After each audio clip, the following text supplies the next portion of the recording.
जय जिनेन्द्र। जैन सोल इस मेरे चैनल पे आप हमारे वीडियो देखने के पश्चात लाइक करें, सब्सक्राइब करें और नोटिफिकेशन बेल आइकॉन दबाएं, जिससे आपको हमारे वीडियो की सूचना सबसे पहले प्राप्त होगी। और आप हमें हमारे वीडियो के नीचे दिए गए पेज पर भी फॉलो कर सकते हैं। जय जिनेन्द्र। उपवास यह पद्धति भारतीय दर्शनों में प्रचलित प्राचीन पद्धति है, परंतु जैन दर्शन में इस पद्धति का एक अधिक गहन अर्थ बताया गया है।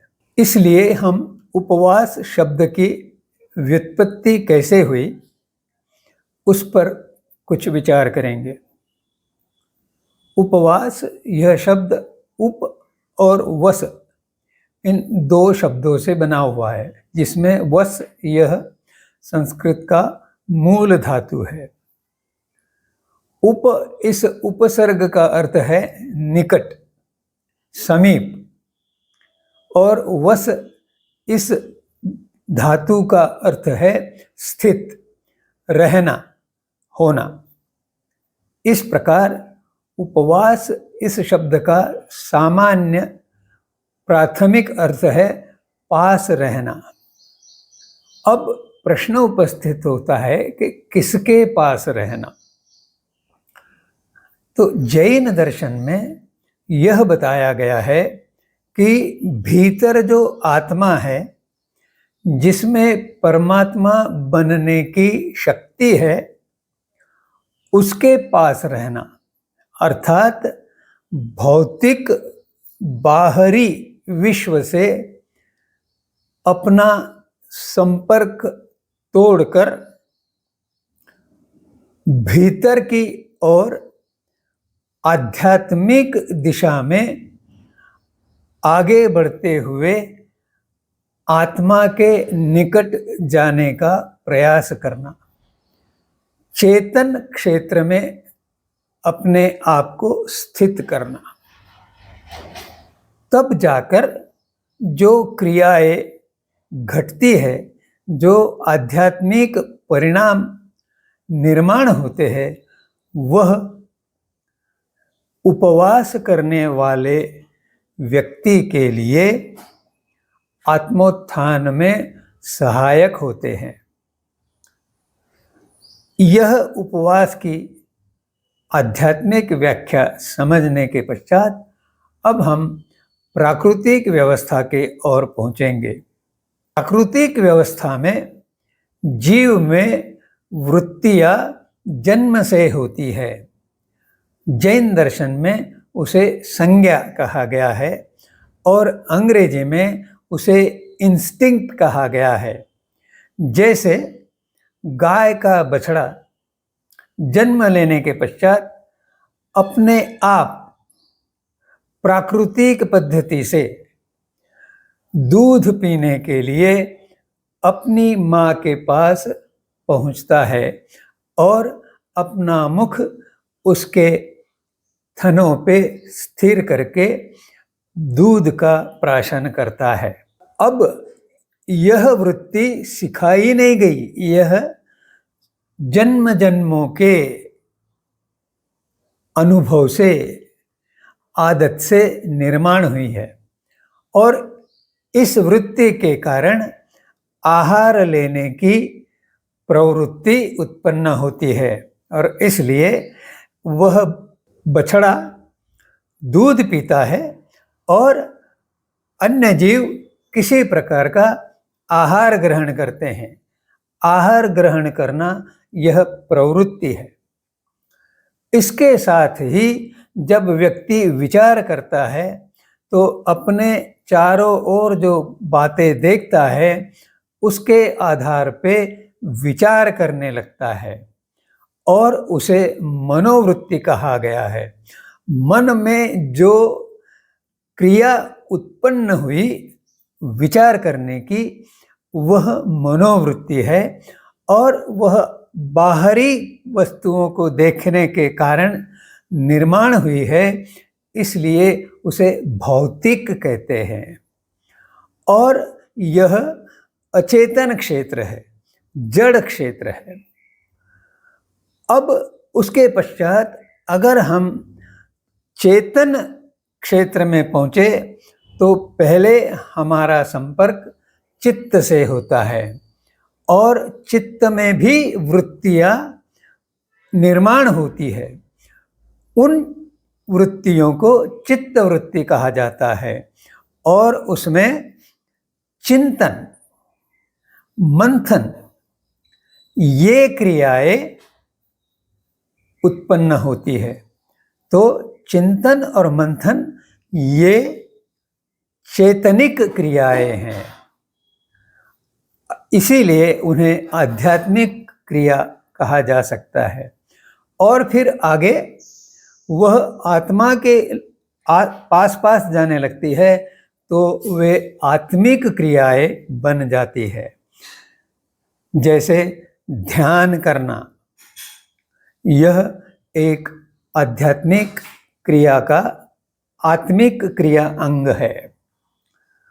अब उपवास के शब्द, उपवास इस शब्द का गहन अर्थ समझने का हम प्रयास करेंगे। उपवास का अर्थ है भोगों का त्याग, और भोग 5 इंद्रियों द्वारा होता है। इसलिए अगर इन इंद्रियों पे संयम हो तब जाके हम भोगों का त्याग कर सकते हैं। जैसे कान में श्रव्य ध्वनि का जो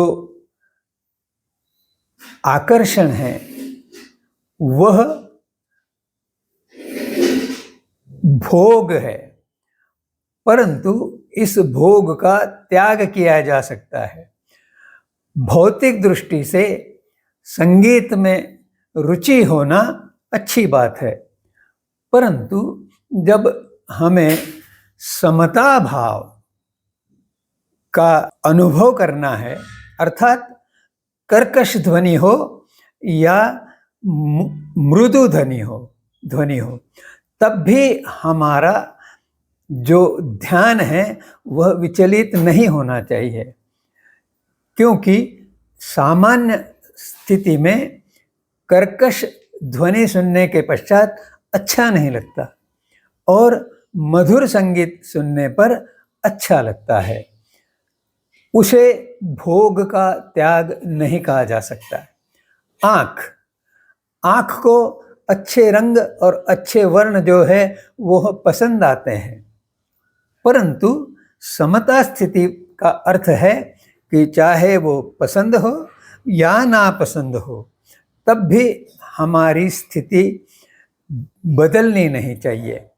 तो तब हम आँख के द्वारा भोग का त्याग कर सकते हैं। इसी प्रकार नाक में गंध, जिह्वा में स्वाद और स्पर्श में कोमलता या कुरकुरापन, ये जो बातें हैं यह भौतिक रुचि की बातें हैं और इनमें अगर पसंद या नापसंद, मनोज्ञ या अमनोज्ञ ऐसी स्थिति उत्पन्न हो, तब भी अगर अपनी समता स्थिति से कोई न ढले तो वह भोगों का त्याग कहलाया जाएगा। इस प्रकार अगर हमारे हाथ में कोई कर्कश पदार्थ आया तो उसे खाए या नहीं खाए, अगर वो खाद्य पदार्थ है तो वह उसकी स्थिति जो भी हो तब भी खाने की प्रवृत्ति होनी चाहिए। स्वाद विशिष्ट पद्धति का हो तभी हम खाएंगे, तो वह भोग का त्याग नहीं होगा। इसी प्रकार से अन्य तीनों इंद्रियों के बारे में भी आगे की बात कही जा सकती है। उपवास का एक अर्थ मन इस इंद्रिय से भी जुड़ा हुआ है। पहले तो पांचों इंद्रियों के संबंध में हमने विचार कर लिया, पर मन इन पांचों इंद्रियों से जो जानता है उसके आधार पे वह विचार कर कर निर्णय लेने का काम करता है। तो उपवास में इस मन का भी नियमन किया जाता है, तब जाके भोगों का त्याग संभव होता है।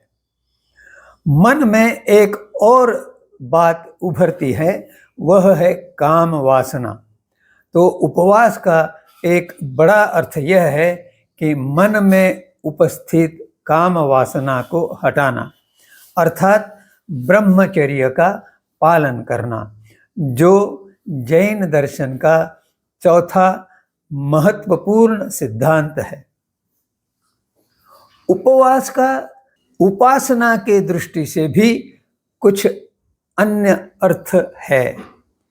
उसका मूल उद्देश्य है पाप से दूर हटना। जब उपवास किया जाता है तो अन्न का जो त्याग होता है उसके कारण शरीर का जो उपलब्ध ईंधन है वह तेजी से जलते हुए शरीर में एक पवित्र अग्नि का निर्माण करता है। इसीलिए उपवास को तप भी कहा गया है, क्योंकि तप से ताप निर्मिति होती है और उस ताप निर्मिति से कर्मों के बंध जो है वे ढीले होते हैं या समाप्त हो जाते हैं, अर्थात उनकी निर्जरा हो जाती है।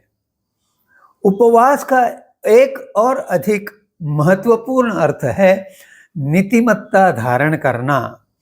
नीतिमत्ता और नैतिकता, इनमें भेद है। नैतिकता में नीतिमत्ता नहीं है, लेकिन नीतिमत्ता का एक अंग नैतिकता है। नीतिमत्ता सत्य से कभी ढलती नहीं है। नैतिकता परिस्थिति के अनुसार बदल जाती है। इसलिए नैतिकता यह बहुत उत्तम स्थिति है ऐसा नहीं है। हम देखते हैं व्यवहार में कि नैतिकता के नाम पर अब बाजार में गारंटी और वारंटी इस प्रकार के शब्द आए हुए हैं, और उसका एक ही केवल अर्थ है कि जो दोष निर्माण हुआ है उसका उत्तरदायित्व ग्राहक के ऊपर डालना। इसलिए नीतिमत्ता उच्च स्तर की है, क्योंकि वह सत्य से अलग नहीं है। अब्रह्म का त्याग ये पहले बता चुका हूँ, ब्रह्मचर्य इस सिद्धांत के संबंध में। और ऋषितुल्य आचरण, ऋषितुल्य आचरण अर्थात समता, समभाव, स्थित प्रज्ञता, ऐसी स्थिति जो किसी बाहरी विपरीत परिस्थिति में दुखी न हो और आकर्षक परिस्थिति में आनंदित नहीं हो, इसे स्थिर प्रज्ञता कहते हैं। अगर हम उपवास को आश्रम व्यवस्था के साथ जोड़े तो इसका एक अर्थ यह है कि 50 वर्ष की आयु होने पे अगर कोई वन में रहने लगता है तो उसे वानप्रस्थाश्रम जो कहते हैं, तो उस स्थिति में जो आहार मिलेगा वह लेना होगा, ऐसी प्रवृत्ति बनाना आवश्यक हो जाता है। इसका अर्थ यह है कि धीरे धीरे स्थित प्रज्ञ स्थिति की ओर बढ़ना है, और 75 वर्ष की आयु होने पर संन्यास आश्रम की स्थिति होती है। तो उसमें संन्यास ले लिया जाता है तो ऋषि बना जाता है। और ऋषि बनाने का अर्थ है कि समता स्थित प्रज्ञ स्थिति को व्यक्ति पहुंच गया है। उपवास के कुछ अन्य भी अर्थ है, अनाहार, अनशन, उपोषण आदि। परंतु ये अनाहार, अनशन या उपोषण ये उपवास से तुल्य नहीं है, क्योंकि इनमें जो आत्मा की समीपता प्राप्त करना है वह स्थिति के लिए यह नहीं किए जाते। इस प्रकार उपवास संबंधी मूलभूत विवेचन करने के पश्चात आपको आत्मीय गहराई से विनंती है कि आप अपने मन में उपस्थित हुए प्रश्न जैन दर्शन और जैन विज्ञान के संबंध में इस चित्रण के नीचे उपलब्ध कमेंट सेक्शन द्वारा मुझे प्रेषित करें और संवाद का वातावरण निर्मिति में सहयोग दे। जय जिनेंद्र।